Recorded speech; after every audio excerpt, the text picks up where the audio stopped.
വയോജനങ്ങൾക്കായി ഒരു വകുപ്പ് തന്നെ രൂപീകരിക്കും എന്ന് പ്രഖ്യാപിക്കുകയും അതിനുള്ള നടപടികൾ ആരംഭിക്കുകയും ചെയ്ത സർക്കാരാണ് UDF സർക്കാർ. അപ്പോൾ വലിയ പ്രതീക്ഷയുണ്ടായിരുന്നു ഈ സർക്കാരിൽ.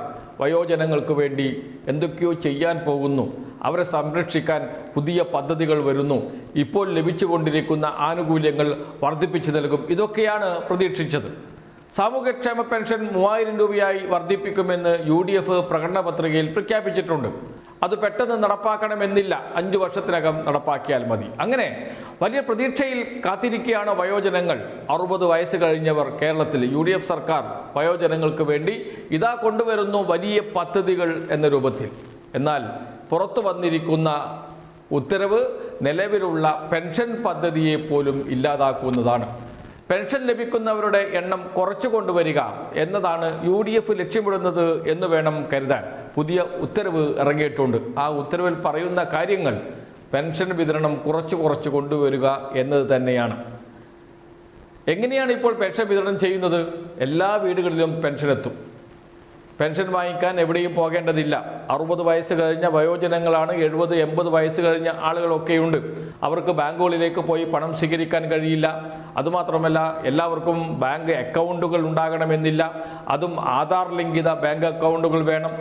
അതുകൊണ്ട് തന്നെയാണ് വീടുകളിൽ അവരുടെ കയ്യിൽ കൊണ്ടു കൊടുക്കാൻ തീരുമാനിച്ചത് LDF സർക്കാർ. എല്ലാ വീടുകളിലും എത്തി പെൻഷൻ അവരുടെ കയ്യിൽ കൊടുക്കുന്നു. വലിയ ആശ്വാസമാണ് ജനങ്ങൾക്ക് ആ പെൻഷൻ എന്ന കാര്യത്തിൽ സംശയമേ ഇല്ല, പ്രത്യേകിച്ച് വയോജനങ്ങൾക്ക്. ഇപ്പോൾ ഇതാ പുതിയ ഉത്തരവ് വന്നിരിക്കുന്നു. ഈ പെൻഷൻ ഇനി മുതൽ വീടുകളിൽ വിതരണം ചെയ്യേണ്ടതില്ല എന്ന്. 5/8/2026 ഉത്തരവിൽ ഒപ്പിട്ടിരിക്കുന്നത്. ഉത്തരവ് പറയുന്നു, ധനകാര്യ വകുപ്പ് എല്ലാ സാമൂഹ്യ സുരക്ഷാ ക്ഷേമനിധി ബോർഡ് പെൻഷൻ ഗുണഭോക്താക്കൾക്കുള്ള പെൻഷൻ വിതരണം DBT മോഡ് വഴി അനുവദിക്കുന്നത് തത്വത്തിൽ അംഗീകരിച്ച് ഉത്തരവ് പുറപ്പെടുവിക്കുന്നു എന്ന്. ഉത്തരവ് സാമൂഹ്യ സുരക്ഷാ പെൻഷൻ പ്രാഥമിക കാർഷിക വായ്പാ സംഘങ്ങൾ, മറ്റ് വായ്പാ സംഘങ്ങൾ എന്നിവ മുഖാന്തിരം ഗുണഭോക്താവിൻ്റെ വീട്ടിലെത്തിക്കുന്ന പദ്ധതിക്ക് പരാമർശം 1 ഉത്തരവ് പ്രകാരം അനുമതി നൽകിയിരുന്നു. എന്ന് വെച്ചാൽ ഉത്തരവ് നമ്പർ 324/2016 15/8/2016 ഉത്തരവ് ഇറങ്ങിയിരിക്കുന്നത്. എന്ന് വെച്ചാൽ 1ാം പിണറായി സർക്കാരിൻ്റെ കാലത്താണ് ഉത്തരവ് ഇറങ്ങിയത്. പെൻഷൻ വീടുകളിൽ എത്തി നേരിട്ട് നൽകുന്ന പദ്ധതിക്ക് തുടക്കമായത്. അതേക്കുറിച്ചാണ് പരാമർശം 1-ൽ പറഞ്ഞിരിക്കുന്നത്. വിതരണം ചെയ്യാത്ത പെൻഷൻ തുക തിരികെ അടവാക്കുന്നത് സംബന്ധിച്ചുള്ള നിർദ്ദേശങ്ങൾ പരാമർശം 2 പ്രകാരവും പുറപ്പെടുവിച്ചിട്ടുണ്ട്. ആയത് പ്രകാരം പ്രതിമാസ പെൻഷൻ വിതരണത്തിന് ശേഷം വിതരണം ചെയ്യാതെ അവശേഷിക്കുന്ന സാമൂഹ്യ സുരക്ഷാ പെൻഷൻ തുക നിശ്ചിത സമയത്തിനുള്ളിൽ തിരിച്ചടക്കേണ്ടതാണെന്നും തുക സംബന്ധിച്ച ഡാറ്റ എൻട്രി നിശ്ചിത സമയപരിധിക്കുള്ളിൽ പൂർത്തീകരിക്കേണ്ടതാണെന്നും അല്ലാത്തപക്ഷം തുകയ്ക്ക് പലിശ കൂടി ഈടാക്കി അടുത്ത മാസത്തെ ഇൻസെൻറ്റീവിൽ കുറവ് വരുത്തുന്നതാണ് എന്നും നിർദ്ദേശിച്ചിട്ടുള്ളതാണ്. അല്ലാത്ത പക്ഷം തുകയ്ക്ക് പലിശ കൂടി ഈടാക്കി അടുത്ത മാസത്തെ ഇൻസെൻറ്റീവിൽ കുറവ് വരുത്തുന്നതാണ് എന്നും നിർദ്ദേശിച്ചിട്ടുള്ളതാണ്. എന്നാൽ പ്രതിമാസ പെൻഷൻ വിതരണത്തിന് ശേഷം ആയതിൻ്റെ ഡാറ്റ എൻട്രി നടത്തുന്നതിന് 10 ദിവസത്തേക്ക് സൊസൈറ്റികൾക്ക് സേവന പോർട്ടൽ ഓപ്പൺ ചെയ്ത് നൽകാറുണ്ടെങ്കിലും പല സൊസൈറ്റികളും തിരിച്ചടവ് വിവരം നിശ്ചിത സമയപരിധിക്കുള്ളിൽ രേഖപ്പെടുത്താറില്ലെന്ന് KSSPL നിരവധി തവണ സർക്കാരിനെ അറിയിക്കുകയുണ്ടായി.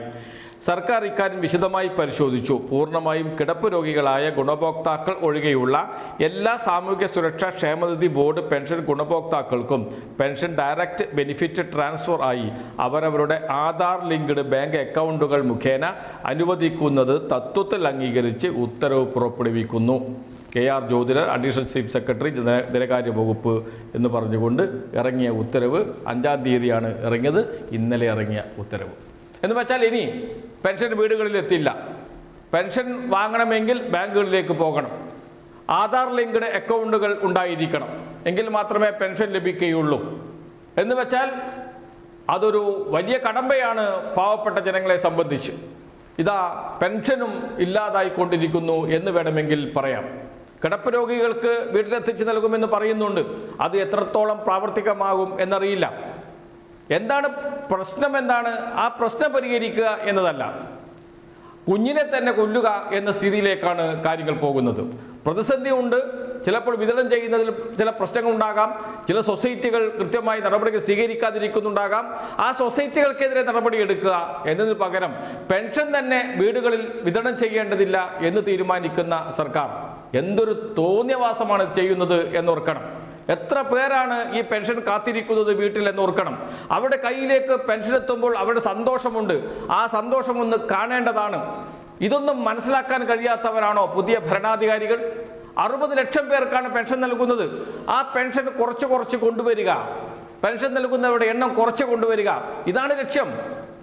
അതിനുവേണ്ടി എന്തെങ്കിലും തൊടുന്യായങ്ങൾ പറയുക, പ്രശ്നം പരിഹരിക്കുന്നതിന് പകരം, പ്രതിസന്ധി ഉണ്ടെങ്കിൽ അത് പരിഹരിക്കുന്നതിന് പകരം, പ്രശ്നങ്ങൾക്ക് പരിഹാരം കാണുന്നതിന് പകരം പെൻഷൻ പദ്ധതി തന്നെ ഇല്ലാതാക്കുന്ന രൂപത്തിൽ വീടുകളിൽ പെൻഷൻ വിതരണം ചെയ്യുന്നില്ല എന്ന് തീരുമാനിക്കുന്ന തരത്തിൽ ചിന്തിക്കാൻ ഇവർക്ക് എങ്ങനെ കഴിയുന്നു എന്നതാണ്. എതിരെ വലിയ പ്രതിഷേധവും സമരങ്ങളും ഉയർന്നു വരേണ്ടതുണ്ട് എന്ന കാര്യത്തിൽ സംശയമേ ഇല്ല. പെൻഷൻ വാങ്ങുന്ന സാധാരണ ജനങ്ങൾ, 60 വയസ്സ് കഴിഞ്ഞ ജനങ്ങൾ, വയോജനങ്ങൾക്ക് വേണ്ടി ഉറക്കെ സംസാരിച്ചു കൊണ്ടിരിക്കുന്നവരാണ് നമ്മുടെ മന്ത്രിമാർ, പ്രത്യേകിച്ച് മുഖ്യമന്ത്രി വി.ഡി. സതീശൻ. അദ്ദേഹത്തിന്റെ വകുപ്പാണ് ധനകാര്യ വകുപ്പ്. മുഖ്യമന്ത്രിയുടെ വകുപ്പിൽ നിന്ന് തന്നെ ഇത്തരമൊരു ഉത്തരവ് വന്നത് വലിയ ചർച്ചയാകാൻ സാധ്യതയുണ്ട്. തെറ്റായ നടപടിയാണ്, പിൻവലിക്കണം. പോരായ്മകളുണ്ടെങ്കിൽ അത് പരിഹരിക്കുകയാണ് വേണ്ടത്.